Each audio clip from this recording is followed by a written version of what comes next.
Welcome to MonWHO News. I am your host, Johannes Finkleheimer.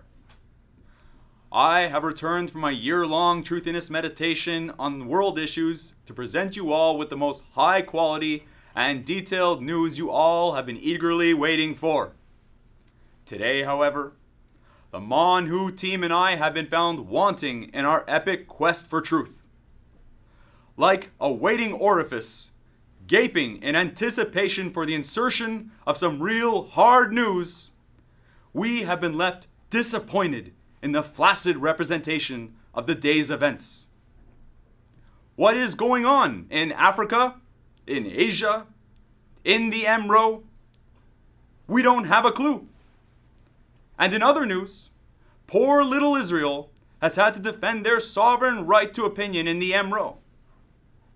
But is that really news?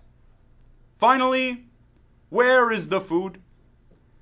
Many delegates have been left hungry. Is this an attempt to reduce obesity at MonWHO? Is anorexia truly a fix for this global issue? Nevertheless, we now bring you the fine coverage by our reporters who have done at least some real newsworthy work. BBC here. I just had an exclusive interview with both Germany and France about the progress of the day. They seemed oddly optimistic, especially considering after 2 full regional blocks, they have no working papers. So right now, in Europe, we're lacking listening and collaboration. They are very on the defensive and don't really want to listen. They've been tossing around ideas back and forth, but there seems to be no cohesive argument. There seems to be no cohesive direction that the group is going for. So I don't know what they're going to bring to plenary.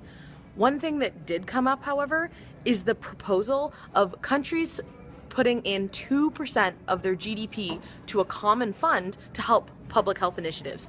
So our main policy will be on prevention, and the idea of low-income country, as led by Poland, will be to have a common fund that gives 2% of our GDP. We need to move along with taxation.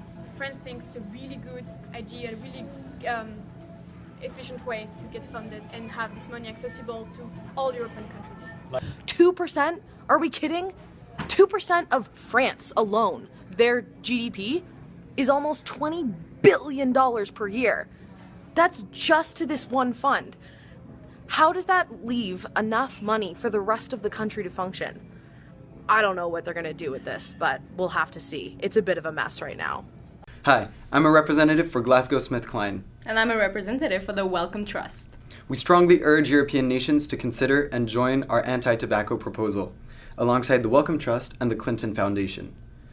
We aim to tackle the issue on 3 pillars: further research on effects of tobacco on population and environment, the establishment of strong and affordable tobacco cessation programs, and further legislation on tobacco use. We also fund public health and education programs. So if your country believes in the importance of innovative research, now is the time to reach out to us. Because remember, what we are offering you, no one else can. Hi everyone, Dr. Bolia here from Médecins Sans Frontières. I'm also a delegate right here representing the organization for WHO. We are right now in breakthrough negotiations to implement the universal care coverage in countries such as Gambia, Senegal, and Sierra Leone. We are partnering with pharmaceutical companies as well as governments. What I want you right now is all the pharmaceutical companies that may be interested in this project to please come to the African Room Conference in order to tell us that you're interested, as well as other governments. This is a pilot project, but will be implemented in other countries, and I do not have to tell you how beneficial it will be, not only for your population, but also for your country. Thank you. Hello, Pfizer Pharmaceuticals here reporting. It should come as no surprise to everyone that pharmaceutical companies play a huge role when it comes to the curative treatment of non-communicable diseases for things like diabetes, cancer, cardiovascular disease, etc. Countries, I urge you to beware of some of the other pharmaceutical reps. If they are offering something to you for free without asking for anything in return, they probably have a hidden agenda. Let us be reminded that no pharmaceutical company does something without the idea of profitability in mind. With that, Pfizer is extremely interested in supporting resolutions surrounding the ideas of increased accessibility to healthcare, screening for diseases earlier on, and a shift in the prescription of generic to brand name medications. Together, we can change the face of non-communicable disease treatment. Now, why brand name over generic, you may ask? Let me remind you all of an incident that occurred in Europe a few months ago, where a line of insulins made by none other than Novartis Pharmaceuticals was recalled because they contained the wrong strength of insulin in the package. Generic products are constantly recalled by other companies other than just Novartis, putting your citizens at a greater risk of adverse effects and ultimately decreasing their quality of life. I urge all countries to consider the quality that is associated with prescribing brand name medications to their citizens. And Pfizer is completely open to negotiating the cost of these medications. Nobody does something for nothing. Very fine reporting. Or is it? We are unfortunately forced to say to you, MonWHOers out there, that the people are depending on you.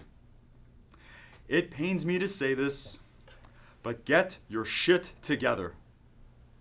Finish those working papers. Stop only reporting on Europe. And talk about relevant topics.